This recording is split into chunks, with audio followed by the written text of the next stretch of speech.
امام الوقت فی الحدیث کہ علامہ ابن حجر حیتمی رحمۃ اللہ علیہ آپ اپنے دور کے امام تھے حدیث پاک کے اندر، مگر انہوں نے فتاوی حدیثیہ کے اندر جب روایات کو ذکر کیا تو فقہ کی ایک عظیم کتاب اور فتاوی کی اس عظیم کتاب کے اندر انہوں نے اسناد کو ذکر نہیں کیا۔ اسی طرح آپ دیکھ لیں صوفیاء کرام جب تربیت کے اصول بیان کرتے ہیں، اخلاق کے اصول بیان کرتے ہیں، آداب کے اصول بیان کرتے ہیں، اور وہ قرآن سے اور سنت مصطفیٰ صلی اللہ علیہ وآلہ وسلم سے ان چیزوں کو اخذ کرتے ہیں، اور جب روایات کو ذکر کرتے ہیں تو روایات میں اسناد کا ذکر نہیں کرتے۔ تو امام اور محدث اور حافظ امام نووی رحمۃ اللہ علیہ نے جب کتاب بستان العارفین مرتب فرمائی اور اس میں کثرت سے احادیث مبارکہ کا ذکر کیا، تو احادیث مبارکہ کا ذکر کرتے ہوئے امام نووی نے اختصار اور طوالت سے بچتے ہوئے احادیث مبارکہ کی سند کا انہوں نے ذکر نہیں کیا۔ اس سے ثابت ہوتا ہے کہ اپنے دور کے عظیم محدث ہونے کے باوجود،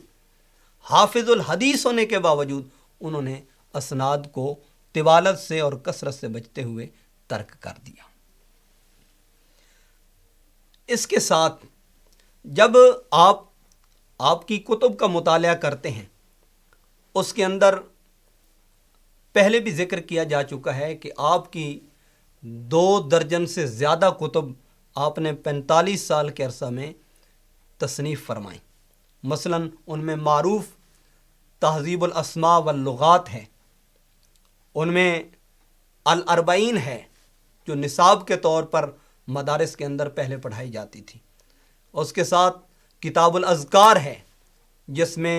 شب و روز کے اعمال کا طریقہ کار اور اس کے آداب اور اس کے اندر جو دعائیں مانگی جاتی ہیں اس کا جو طریقہ عمل ہے اس کو امام نووی رحمۃ اللہ علیہ نے ذکر فرمایا۔ اسی طرح آج بھی نصاب میں ریاض الصالحین شامل ہے تدریسی نصاب کے اندر، تو امام نووی رحمۃ اللہ تعالیٰ علیہ نے اس کو مرتب کیا۔ اس کے ساتھ منہاج الطالبین ہے، عمدۃ المفتین ہے، اور اس کے ساتھ التبیان فی آداب حملۃ القرآن امام نووی رحمۃ اللہ علیہ نے مرتب فرمائی۔ اور بطور خاص امام نووی رحمۃ اللہ تعالیٰ علیہ آپ نے صحیح مسلم کی شرح، صحیح مسلم بشرح نووی رحمۃ اللہ تعالیٰ علیہ، صحیح مسلم کی شرح کو آپ نے مرتب کیا اور احادیث مبارکہ کی آپ نے واضح طور پر تشریح اور شرح فرمائی۔ اس کے ساتھ ناچیز معذرت بھی چاہے گا کہ اس درس مبارک کو ہم روزانہ کی بنیاد پہ نہیں دے سکتے، کیوں کہ کچھ تدریسی مصروفیات بھی ہیں اور کچھ تبلیغی مصروفیات بھی ہیں، جس کی وجہ سے باقاعدگی سے یہ نہیں ہو سکتا، لیکن انشاءاللہ اس کے فضل و کرم سے کوشش کریں گے کہ سوموار کو اور جمعرات کو یہ درس باقاعدگی سے جاری و ساری رہے۔ اس میں پہلے درس کے اندر کچھ چیزیں قرآن کریم کی روشنی میں ذکر کی جا چکی ہیں، یہاں حدیث پاک کی روشنی میں کچھ چیزوں کا جاننا از حد ضروری ہے۔ مثلاً کریم کی آیات بینات جو پہلے ذکر کی جا چکی ہیں، اور تقریباً 4 آیات بینات سے ہم نے نیت کے خالص ہونے اور نیت میں اخلاص کے پائے جانے کو ذکر کیا، اور اس کے اوپر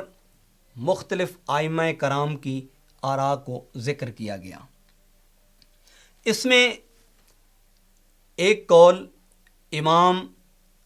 ابو الحسن واحدی کا ہے، جو امام زجاج کے حوالے سے ذکر کیا جا چکا ہے۔ اس میں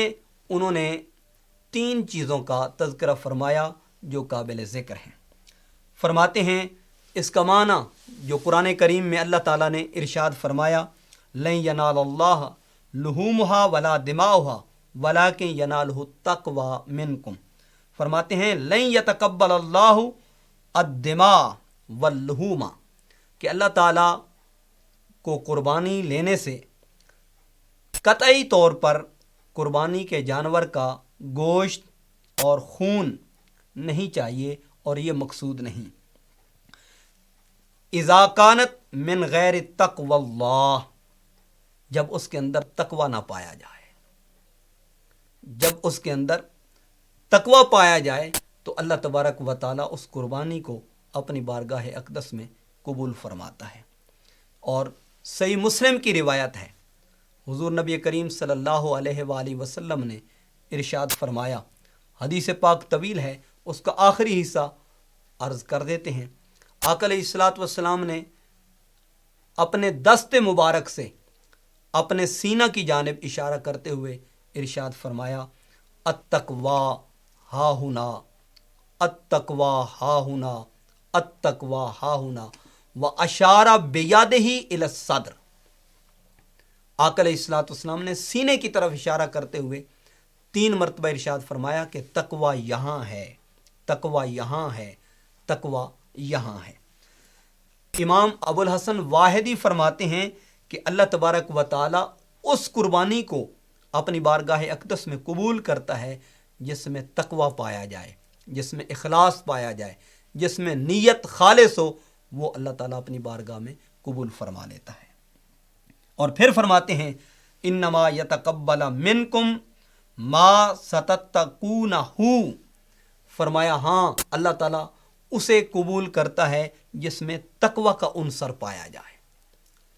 جس میں اس کی رضا کا عنصر پایا جائے، اور جس میں اس کی خوشنودی کا عنصر پایا جائے۔ آئیے اس کی تائید اور اس کی تصدیق حضور نبی کریم صلی اللہ علیہ وآلہ وسلم کے فرمان مبارک سے کرتے ہیں، جسے حضرت عمر بن خطاب رضی اللہ تعالی عنہ آپ نے روایت فرمایا۔ ان عمر بن الخطاب رضی اللہ عنہ قال، حضرت عمر فاروق رضی اللہ تعالی عنہ صحابی رسول ارشاد فرماتے ہیں، قال رسول اللہ صلی اللہ علیہ وآلہ وسلم، حضور نبی کریم صلی اللہ علیہ وآلہ وسلم نے ارشاد فرمایا، انما الاعمال بالنیات، کہ جتنے بھی اعمال ہیں ان کا دار و مدار نیت پہ ہے، اعمال کا انحصار نیت پہ ہے۔ اگر نیت درست ہے، اگر نیت میں اخلاص ہے، اگر نیت میں خلوص ہے، تو اس عمل کا ثمر اسی قدر زیادہ ہوگا، اس عمل کا پھل اسی قدر زیادہ ہوگا۔ اور آقا علیہ الصلوۃ والسلام نے فرمایا، وَإِنَّمَا لِكُلِّ امْرِئٍ مَا نَوَىٰ، فرمایا ہر شخص کے لیے وہی ہے جو اس نے نیت کی۔ فَمَنْ كَانَتْ هِجْرَتُهُ إِلَى اللَّهِ وَرَسُولِهِ، ہاں جس نے اللہ اور اس کے رسول صلی اللہ علیہ وآلہ وسلم کے لیے ہجرت کی، فرمایا فَهِجْرَتُهُ إِلَىٰ مَا هَاجَرَ إِلَيْهِ، اس کی ہجرت اس کی طرف ہوگی جس کی خاطر اس نے ہجرت کی ہے۔ تو گویا حضور نبی کریم صلی اللہ علیہ وآلہ وسلم نے تمام کے تمام اعمال، تمام کی تمام عبادات، تمام کی تمام ریاضت، تمام کا تمام جہد، اس کو اگر کسی چیز کے اوپر منحصر کیا ہے تو وہ انسان کی نیت ہے، وہ انسان کا اخلاص ہے، وہ انسان کا خلوص ہے۔ تو جس قدر نیت کے اندر طہارت اور پاکیزگی ہوگی، اسی قدر عمل کے اندر وزن ہوگا۔ نماز ہو، روزہ ہو، حج ہو، زکوٰۃ ہو، ذکر و اذکار ہوں،